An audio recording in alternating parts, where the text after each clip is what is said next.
નર્મદાના ડેડિયાપાડાના ધારાસભ્ય ચૈતર વસાવા માટે આજનો દિવસ ખૂબ મહત્વનો છે। ચૈતર વસાવા તેમની ધારાસભ્ય તરીકેની રાજકીય કારકિર્દી અને ગુજરાતના આદિવાસી વિસ્તારોની અંદર આમ આદમી પાર્ટીનું રાજકીય અસ્તિત્વ આ બધું જ અત્યારે દાવ પર લાગેલું છે અને બસ હવે રાહ જોવાઈ રહી છે કોર્ટની કાર્યવાહીની શરૂ થવાની।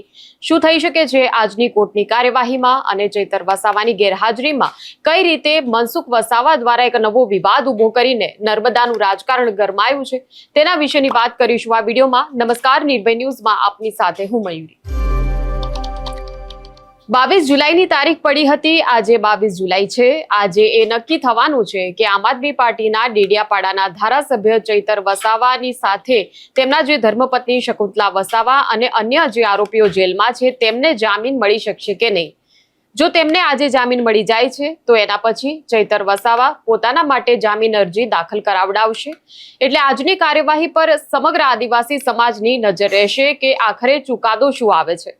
ચૈતર વસાવાનો જેલવાસ લંબાઈ ચૂક્યો છે। જેમ જેમ આ કેસમાં તારીખો પડી તેમ તેમ આદિવાસી સમાજની અંદર પણ એક આક્રોશનો માહોલ જોવા મળી રહ્યો છે કેમ કે સતત આ કેસમાં જે મુદતો પડી રહી હતી, અગાઉ એ પ્રકારે મુદતો પડી હતી કે જ્યાં જે સરકારી વકીલ જે છે એ પોતાની દલીલો રજૂ કરવા માટે સમય માંગી રહ્યા હતા, પરંતુ હવે જ્યારે દલીલો બંને પક્ષ તરફથી પૂર્ણ થઈ ગઈ છે અને ચૈતર વસાવાના ધર્મપત્ની શકુંતલા વસાવા અને તેમની સાથે જે અન્ય આરોપીઓ છે તેમણે પોતાના રીતે રજૂઆતો જે છે તે મૂકી દીધી છે અને એના પછી કાર્યવાહીમાં હવે બસ ચુકાદાનો ઇંતજાર છે અને એ જ રાહ જોવાઈ રહી છે કે આખરે આજના દિવસે ચુકાદો શું આવશે। પરંતુ આ ચુકાદા પર નજર રહે એની પહેલા ક્યાંક આદિવાસી સમાજમાં અને આદિવાસી વિસ્તારોનું જે રાજકારણ જે છે એ ચૈતર વસાવાની ગેરહાજરીમાં કઈ રીતે ગરમાયું છે અને ખાસ કરીને મનસુખ વસાવા કેવી રીતે મેદાનમાં આવ્યા છે તેની પણ વાત કરવી જરૂરી છે।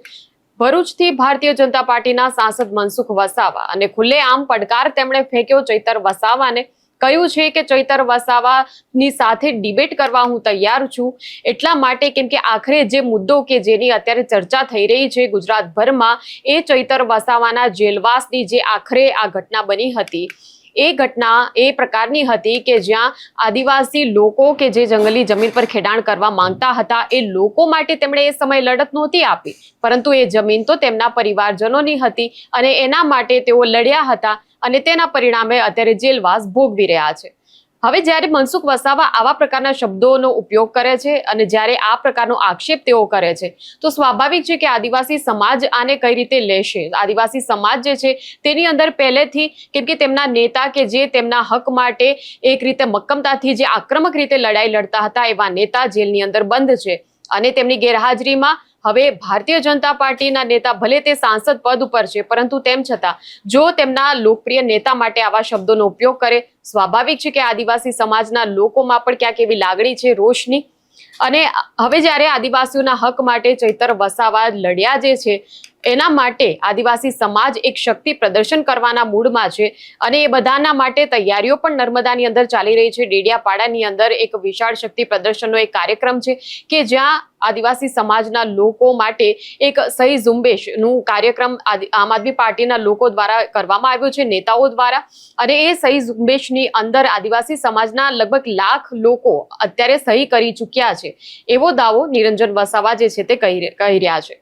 પરંતુ હવે મનસુખ વસાવાએ જ્યારે આ ડિબેટનો પડકાર ફેંક્યો છે એટલે એ કાર્યક્રમ જે હતો એ કાર્યક્રમ હતો ડેડિયાપાડાની અંદર એક પેડ માં કે નામનો કાર્યક્રમ હતો કે જ્યાં વિકાસના પ્રશ્નોની એક જે ચર્ચા હતી એ ચર્ચા થઈ અને વિકાસની જ્યારે વાત આવે છે તો સ્વાભાવિક છે કે ભારતીય જનતા પાર્ટીના એ નેતા છે એટલે ભાજપની તરફેણમાં જ તે સ્પીચ આપવાના હોય, પરંતુ ક્યાંક એ મંચ પરથી જ્યારે તેઓ બોલ્યા તો પડકાર જે છે એ આમ આદમી પાર્ટીને આડે હાથ લેતા ચૈતર વસાવાની સામે ફેંકી દીધો કે વિકાસની જ્યારે વાતો થાય છે તો એ વિકાસ તો ભાજપે જ કર્યો છે।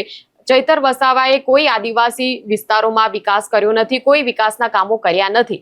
એટલે આ પ્રકારે જ્યારે તેમણે વાતચીત કરી છે તો હવે જોવાનું એ જ રહેશે કે જ્યારે આ પ્રકારે ભારતીય જનતા પાર્ટીના એક નેતા 2027ની ચૂંટણીઓની પહેલા સ્ટેજ ઉપરથી આવો દાવો કરે છે તો પછી આદિવાસી સમાજ તેને કઈ રીતે લે છે, તેના કેવા ઘેરા પ્રત્યાઘાતો પડે છે। ચૈતર વસાવા જો કે જેલમાં બંધ છે તો ક્યાંક તેનો ફાયદો લેવા માટે પણ આ પ્રયાસો થઈ રહ્યા હોય તેવું પણ શક્ય છે, પરંતુ ક્યાંક આ જે આખી ઘટનાઓ જે છે એમાં આદિવાસી સમાજના જે લોકો છે તેનો એક સહાનુભૂતિનો પ્રવાહ એ તો આમ આદમી પાર્ટી તરફ જ વહી રહ્યો છે. કદાચ જો ભારતીય જનતા પાર્ટી એવું વિચારી રહી હોય કે ચૈતર વસાવાની ગેરહાજરીમાં રાજકારણ કરીને ફાયદો મેળવી લેવાશે અને એ ફાયદો ચૂંટણી વખતે કામ આવશે, તો હાલ એ અપેક્ષા પર તો પાણી જ ફરી વળ્યું છે. કેમ કે સહાનુભૂતિ જ નહીં પરંતુ આદિવાસી સમાજના તમામ લોકો એ આમ આદમી પાર્ટીના નેતાઓની પણ પડખે છે, ચૈતર વસાવાના પરિવારજનોની પણ પડખે છે અને તેના જ માટે જ્યારે મોટી સંખ્યામાં આદિવાસી સમાજના લોકો જે છે એ ડેડિયાપાડાની સહી ઝુંબેશમાં આમ આદમી પાર્ટીને સમર્થન પણ આપી રહ્યા છે. જોઈએ આમ આદમી પાર્ટીના નર્મદાના જિલ્લા પ્રમુખ નિરંજન વસાવા શું કહી રહ્યા છે. તેમના 24 જુલાઈના કાર્યક્રમને લઈને આદિવાસી સમાજના લોકોને તેમણે શું આહવાન કર્યું છે તે જોઈ લઈએ. નમસ્કાર મિત્રો, ચૈતરભાઈના જન સમર્થનમાં નર્મદા જિલ્લામાં તમામ ગામે ગામ જઈ અને ઘરે ઘરે લોકોના હસ્તાક્ષરો કર્યા છે, જેમાં 1 લાખથી પણ વધુ લોકોએ ચૈતરભાઈને હસ્તાક્ષર કરી જન સમર્થન કર્યું છે.